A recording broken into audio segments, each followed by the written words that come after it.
네, 안녕하십니까. 중앙아카데미를 진행하는 장영훈 목사입니다. 오늘 17번째 시간을 맞이했습니다. 오늘 첫눈 소식을 접했는데요. 그 무주 구촌동, 무주에 그 덕유산이라고 있습니다. 저도 한 12년 전에 가봤는데요. 그 덕유산에 첫눈이 내렸다는 소식입니다. 네, 나이가 들어도요, 첫눈이 왔다고 하면 좀 마음이 설레더라고요. 네. 이 덕유산에 그 눈 내린 모습이 굉장히 멋있거든요. 네, 정말 절경입니다. 네, 제가 한 12년 전에 다른 교회에서 사역을 할 때 그 교육자 수련회로 덕유산을 간 적이 있는데요. 정말 그때 눈이 굉장히 많이 왔습니다. 네, 그래서 그 등산을 했는데 뭐 눈이 왔으니 걸어 다니기에는 굉장히 힘들었겠지만 그 눈 내린 그 덕유산에서 그 정상에서 내려다보는 그 설경 너무나 멋있었습니다. 네, 그때가 생각이 나네요. 아, 오늘 새벽에도요. 뭐 어제 비도 내렸고 그리고 오늘 기온도 뚝 떨어졌더라고요. 네, 그만큼 이제 첫눈도 오니까 겨울이 성큼 다가온 것 같습니다.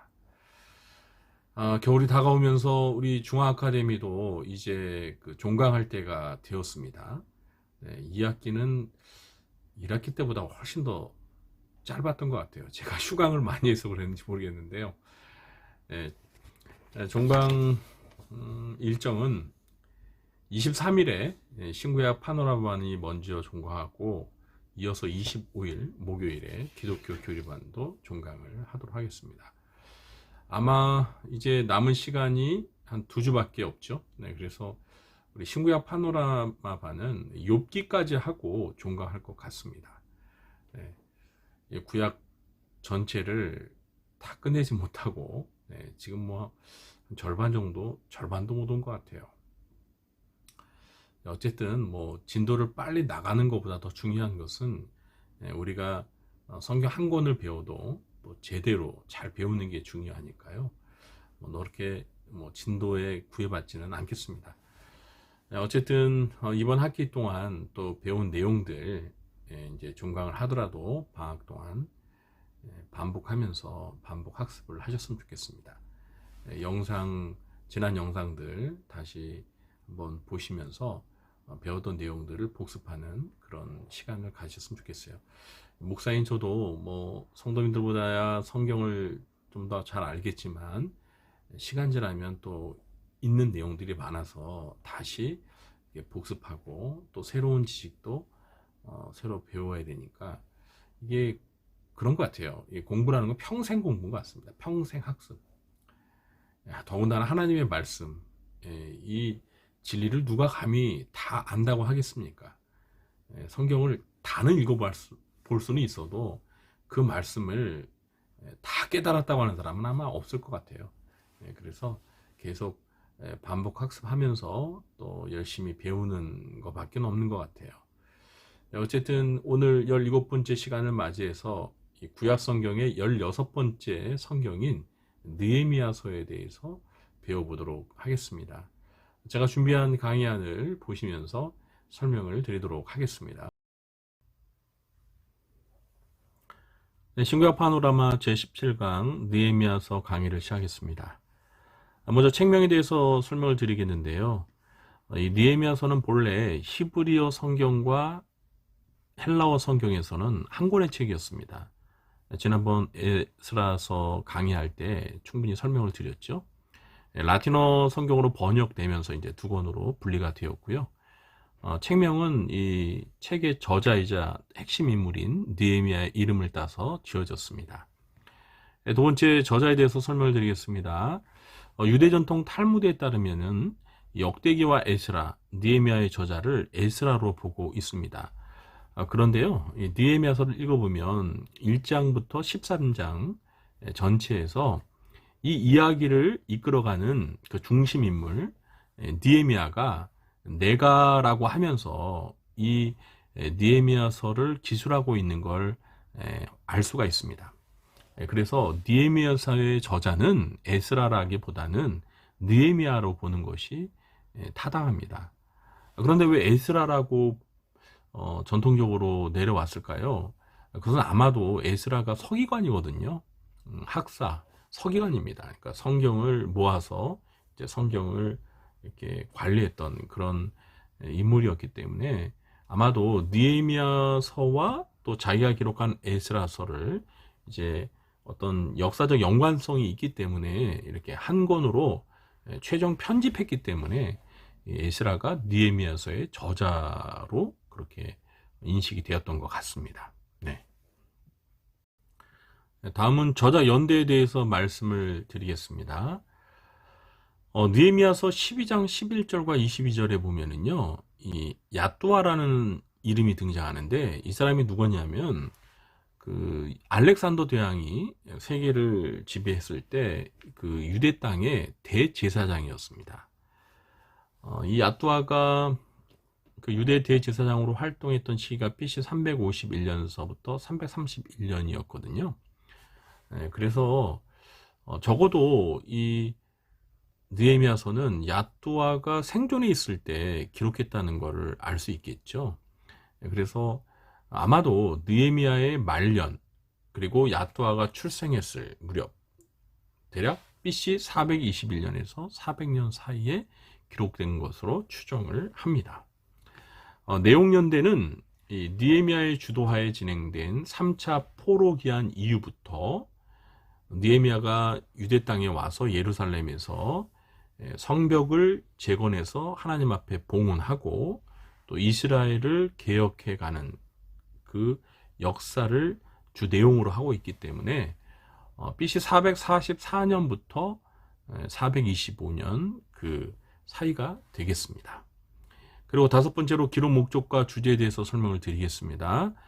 3차 포로 기한 이후 성벽 재건과 그리고 언약 갱신을 통해서 이스라엘 백성들의 개혁 이야기를 다루고 있는데요. 이것을 통해서 느헤미야는 여호와 하나님께서 이스라엘을 회복시키는 재건하시는 그러한 역사가 완성되었다라는 사실을 이제 말하고자 했던 것입니다. 그래서 이것이 기록 목적과 주제라고 볼 수 있겠죠. 다음은 여섯 번째 특징에 대해서 살펴보도록 하겠습니다. 먼저 첫 번째 특징은 바사 왕의 술 맡은 관원이었던 느헤미야가 아닥사스다 왕이 임명한 유다의 총독 자격으로 3차 포로 귀환을 주도했다. 네.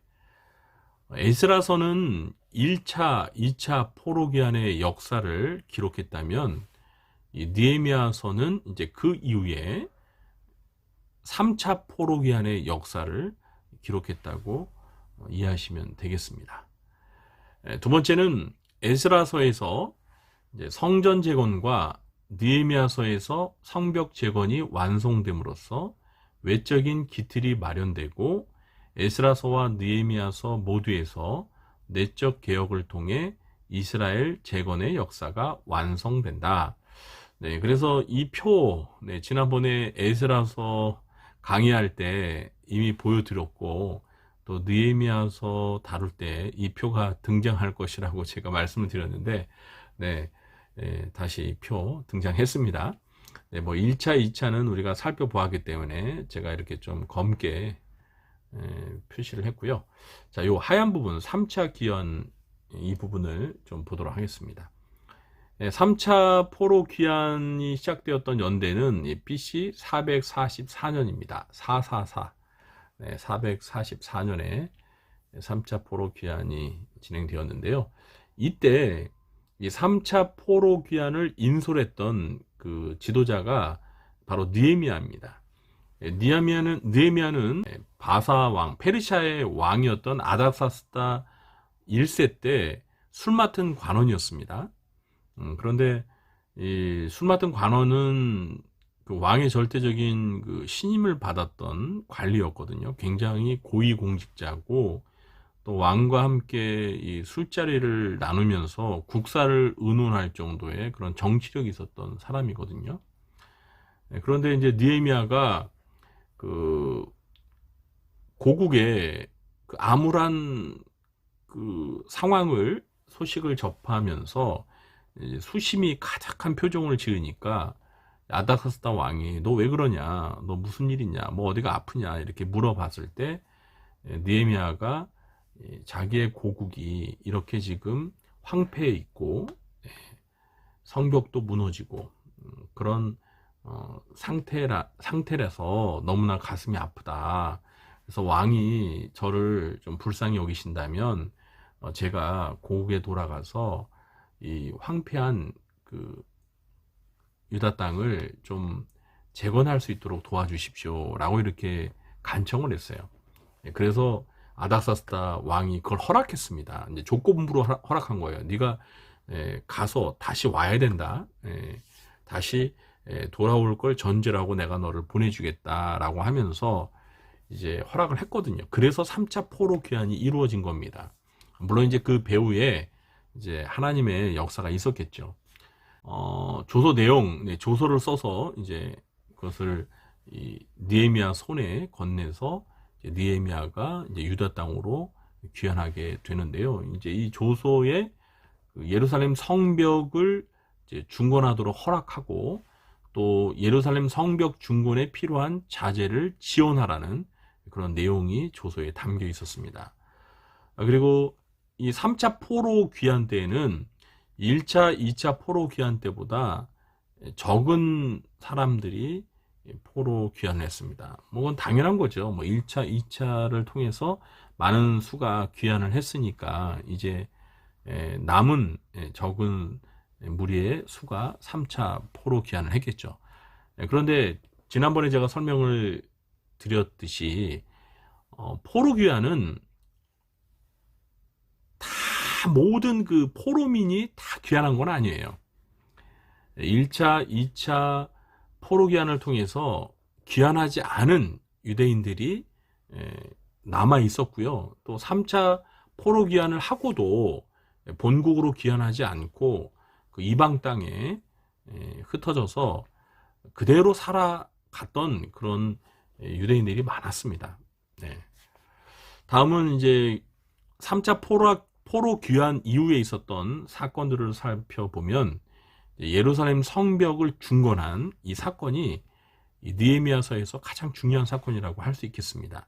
그러니까 1차 때 예루살렘 성전을 재건했고 이제 3차 때에는 예루살렘 성벽, 그러니까 예루살렘 성을 이제 둘러싼 성벽을 중건을 했죠.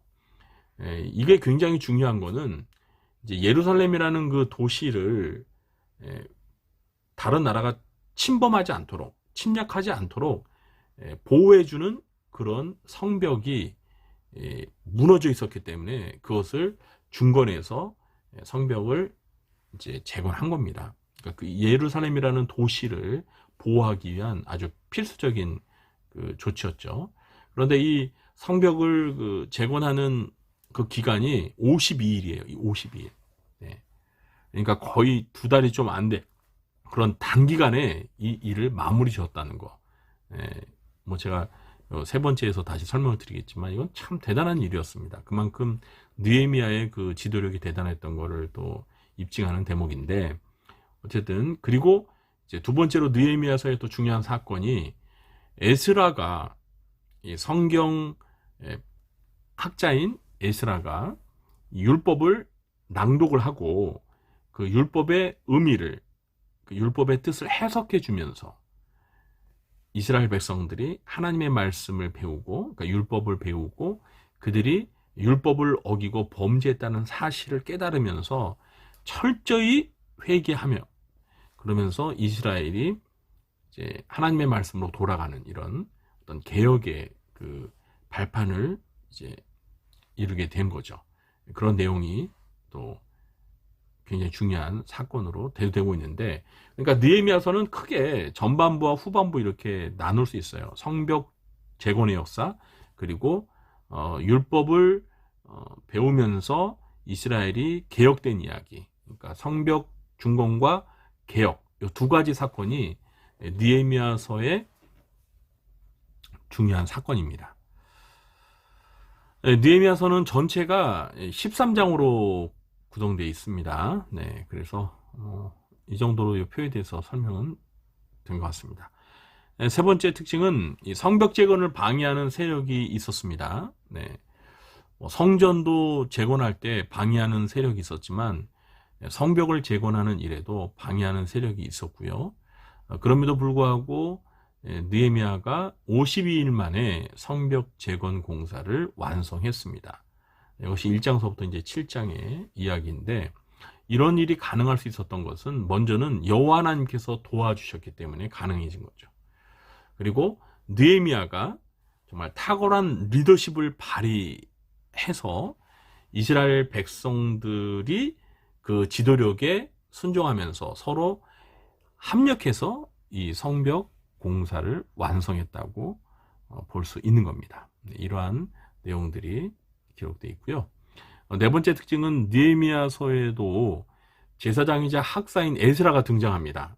네, 에스라는 에스라서에만 등장하는 게 아니라 이 느헤미야서에도 등장하는데요. 그러니까 이 에스라서 다음의 역사가 느헤미야서이기 때문에 에스라가 느헤미야서의 그 내용이 전개되는 그때도 살아 있었던 거죠. 생존해 있었던 거죠. 그러니까 에스라와 느헤미야는 동시대 사람이라고 이해하시면 되겠습니다.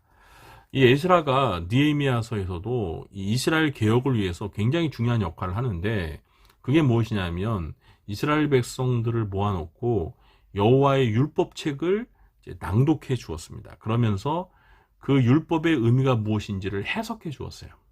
그래서 이스라엘 백성들이 하나님의 율법을 이제 배워서 깨닫고 난 다음에 돌이켜 보니까 자신들의 그 조상들뿐만 아니라 자신들이 하나님의 율법을 제대로 안 지켰거든요. 불순종했다는 사실을 깨닫고 하나님 앞에서 회개를 합니다. 그리고 느헤미야가 주도가 되어서 이스라엘 사회를 개혁을 하죠. 그 이야기가 이제 8장서부터 마지막 13장까지 그 역사입니다.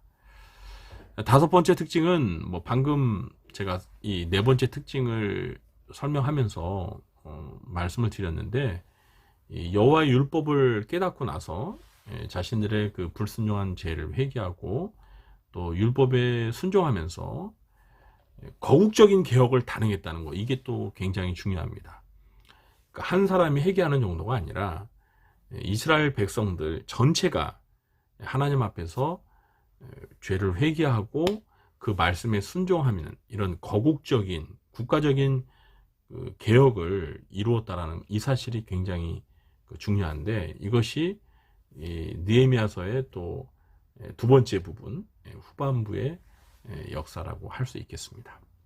이런 다섯 가지 특징을 말씀드렸고요. 그 다음에 이제 일곱 번째 교훈입니다.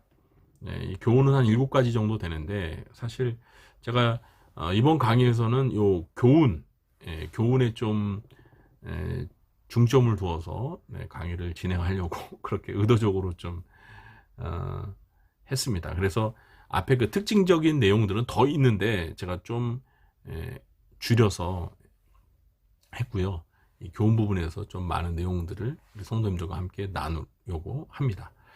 첫 번째 교훈은요, 느헤미야처럼 나의 안위보다 나라와 민족의 안위를 먼저 생각하는 헌신적인 애국심이 필요하다는 것입니다.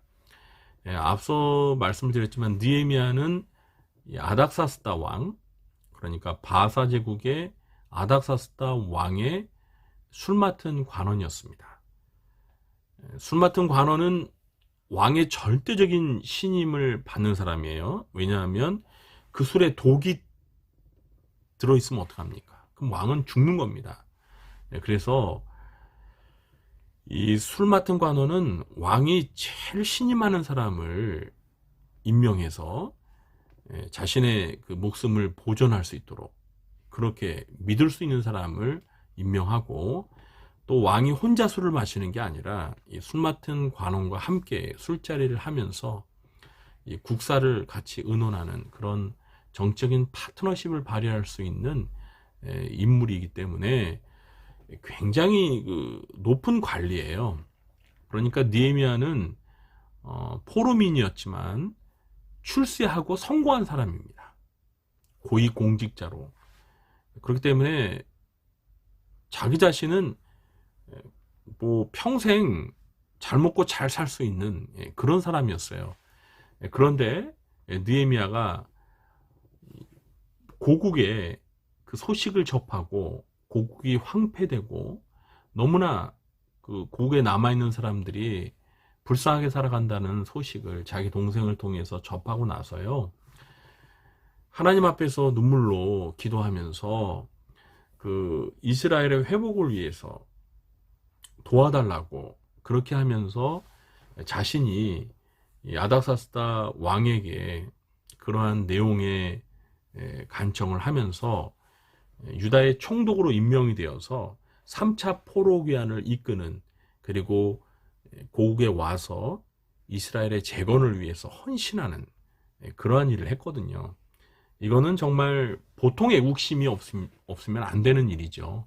그래서 우리가 이 느헤미야를 보면서 우리도 우리 자신 개인의 어떤 성공과 출세, 개인의 안위보다 나라와 민족의 안위를 생각하는 그런 희생적인, 헌신적인 애국심이 필요하다는 겁니다. 과거 역사를 보더라도요, 우리 기독교인들, 우리 그리스도인들이 나라가 어려울 때 이 나라를 위해서 얼마나 헌신했는지 모릅니다. 일제 강점기 때도요, 그 33인 가운데 절반이 기독교인이었습니다. 그만큼 우리 기독교인들은 우리가 소속되어 있는 그 나라, 민족을 위해서 애국심을 가지고 충성하고 헌신하는 그런 느헤미야와 같은 자세가 필요하다는 것입니다. 두 번째는 지도자에게는 옳은 일을 추진하다 장애에 부딪혀도 난관을 이겨내고 또 불의와 타협하지 않는 강력한 리더십이, 지도력이 필요하다는 교훈을 얻을 수 있습니다. 이 느헤미야서를 읽어보면 느헤미야가 성벽을 재건할 때 그 방해하는 세력들이 있었거든요.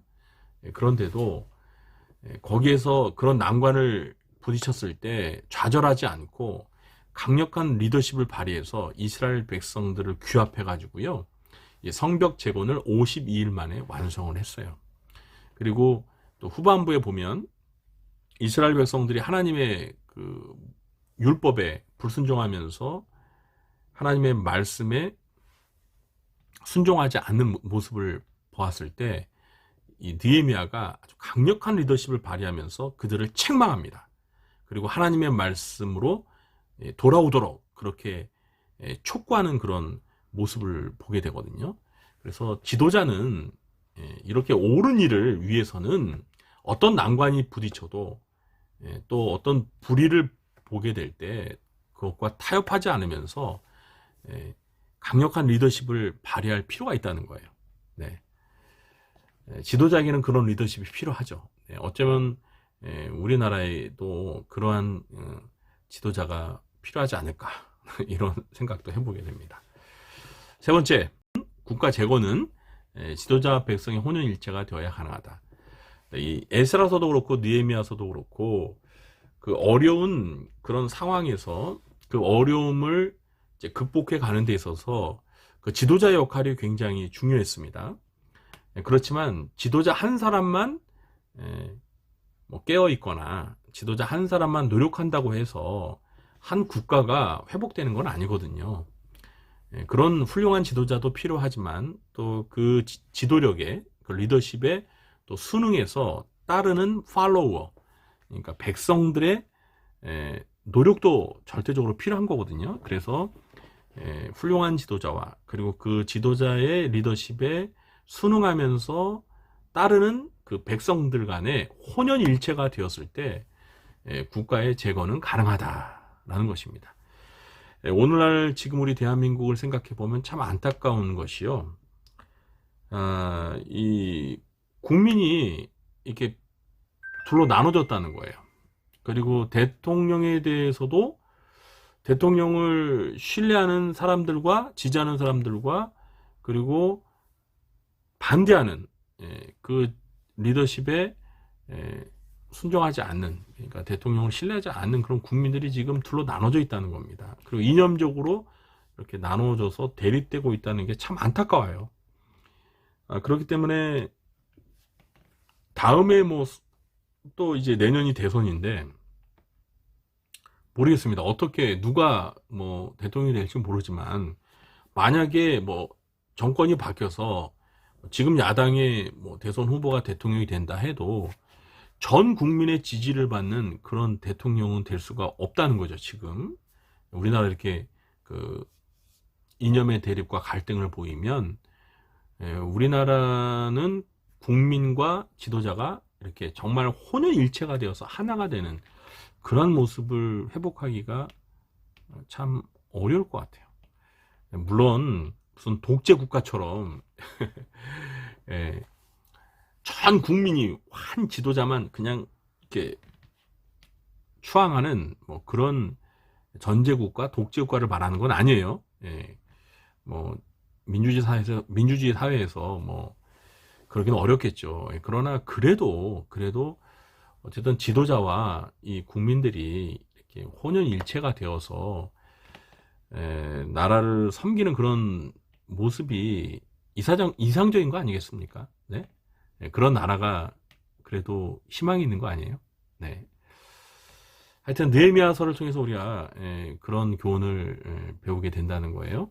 다음 네 번째, 시련을 만날 때 기도해야 함을 일깨워준다. 뭐 에스라서도 그렇고 느헤미야서도 그렇고 하나님께서 느헤미야를 통해서 이루고자 하시는 어떤 그 일들을 이루는 데 있어서 방해 세력이 있었거든요.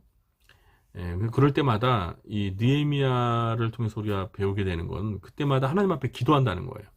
느헤미야 1장서부터 느헤미야는 하나님 앞에 슬피 울며 또 금식하며 기도했고 또 본국으로 돌아와서, 그러니까 고국으로 돌아와서 성벽을 재건할 때 문제에 부딪힐 때에도 하나님 앞에 기도했고, 그리고 또 그 이후에도 그 개혁을 단행하는 가운데서도 늘 하나님 앞에 기도하는 이런 모습을 보게 됩니다. 그래서 우리가 우리 신앙생활에 있어서, 우리 삶에 있어서 기도가 얼마나 중요한지를 가르쳐주는 그런 성경이기도 합니다.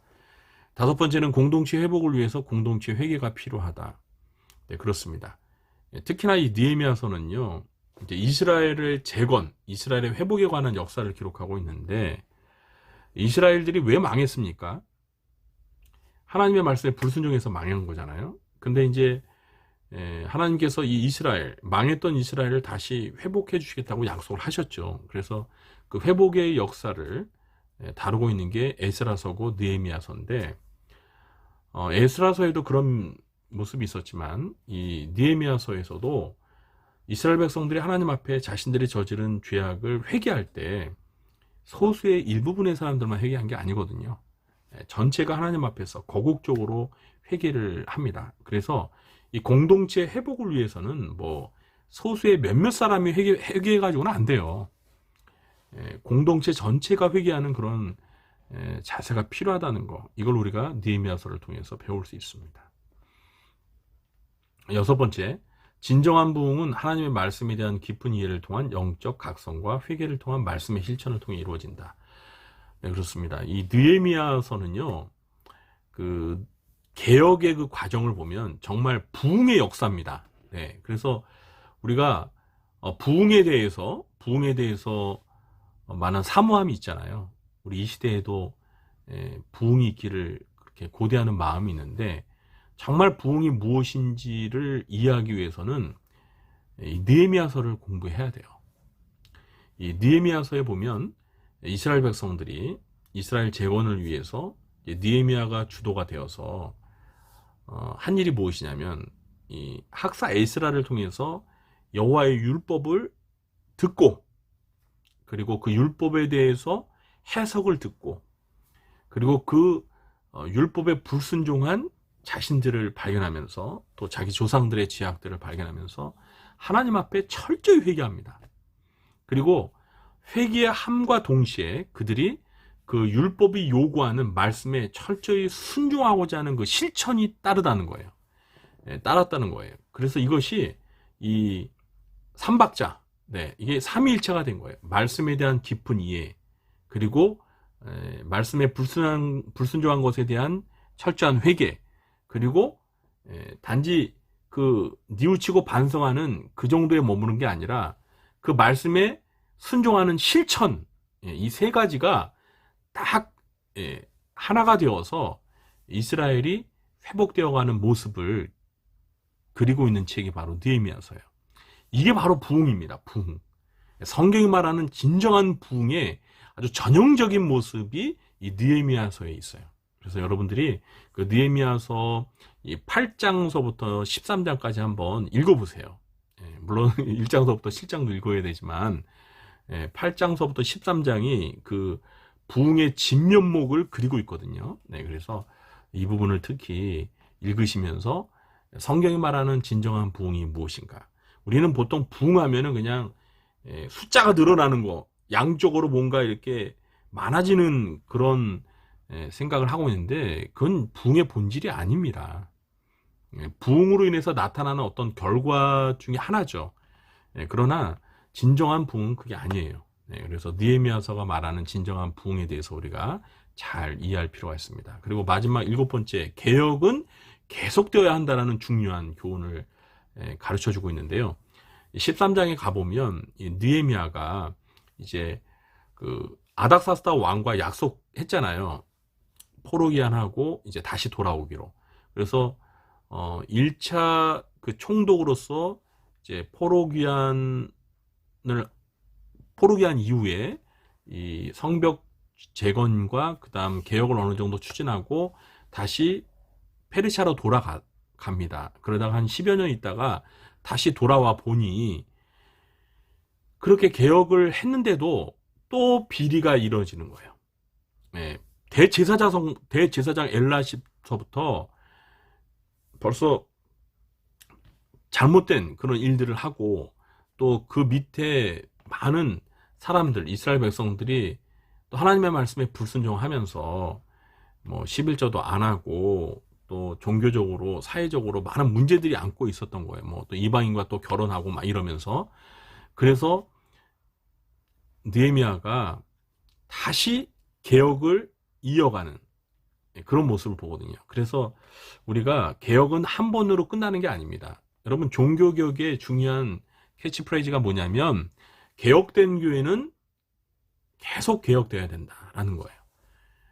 한 번 개혁이 성공적으로 됐다고 해서 개혁을 위한 노력을 지속하지 않으면요, 인간은 다시 원래대로 돌아갑니다. 인간은 전적으로 부패했고 타락했기 때문에 우리가 아무리 구원을 받았어도 우리 안에 이 죄성이 남아 있습니다. 그래서 우리가 개혁을 위해서 지속적으로 노력하지 않으면 다시 옛날 그 불순종했던 역사로 돌아가고자 하는 그런 습성이 있어요. 그래서 개혁은 계속 지속되어야 된다. 이러한 교훈을 느헤미야서가 우리에게 가르쳐주고 있습니다.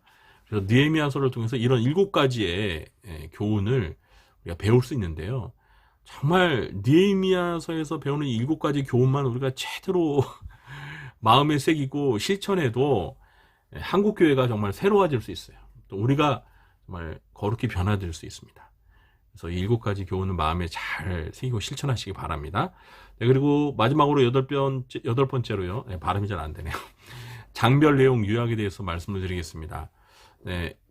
이 느헤미야서는 전체가 13장으로 되어 있어요. 그래서 13장으로 되어 있는데 이제 두 부분으로 나눌 수 있습니다. 그래서 1장서부터 7장까지 여기에는 이제 3차 포로기한 이후에 그 예루살렘 성벽을 재건하는 그 이야기고요. 그 다음에 이제 8장서부터 13장까지가 이제 에스라가 이스라엘 백성들을 모아놓고 수문학 광장에서 율법을 낭독하고 율법의 의미를 해석해 주면서 이스라엘 백성들이 율법에 대해서 깨닫고 자신들의 잘못을 뉘우치며 회개하면서 율법대로 순종하고자 하는 그런 개혁의 역사를 기록하고 있는 내용이 느헤미야서의 이제 후반부의 내용이에요. 그래서 여러분들께서 느헤미야서를 읽지 않으셨다면 이 강의 들으시고 오늘 이 저녁에 밤에 주무시기 전까지 한번 느헤미야서를 읽어보시기 바랍니다. 그러면 정말 많은 은혜를 받을 수 있을 거예요. 이 느헤미야서를 통해서 우리의 신앙을 점검하는 기회가 되고 또 우리나라, 우리 민족이 나아가야 될 그 방향, 또 이 나라의 지도자가 갖춰야 될 어떤 자격, 뭐 교회뿐만 아니라 이 세상 사회, 국가의 지도자로서의 필요한 자질, 이런 것들에 대해서도 배울 수 있는 그런 아주 중요한 성경이 바로 느헤미야서입니다. 느헤미야서는 그렇게 길지 않은 성경이지만 이 느헤미야서가 담고 있는 그 교훈은요 굉장히 강력합니다. 그래서 여러분들이 느헤미야서를 꼭 읽어보셨으면 좋겠습니다. 네, 오늘 여기까지 강의하도록 하겠습니다. 네, 이제 다음 주에는요 뭐죠? 네, 에스더서입니다. 에스더서. 네, 에스더서에 대해서 배우겠는데요. 제가 지금 그 입안이 건조해지다 보니까 자꾸 발음이 꼬이네요. 네, 어쨌든 다음 주 에스더서 공부하겠습니다. 미리 에스더서를 읽어보시기 바랍니다. 에스더도 그렇게 길지 않거든요. 네, 짧은 성경이니까 미리 읽어보시기 바랍니다. 네. 요즘 날씨 너무 추워졌어요. 네, 감기 조심하시고요. 늘 건강에 유의하시면서 또 남은 한 주간도 평안하시기 바랍니다. 네, 강의 들으셔서 감사하고요. 네, 저는 물러가겠습니다. 네, 샬롬.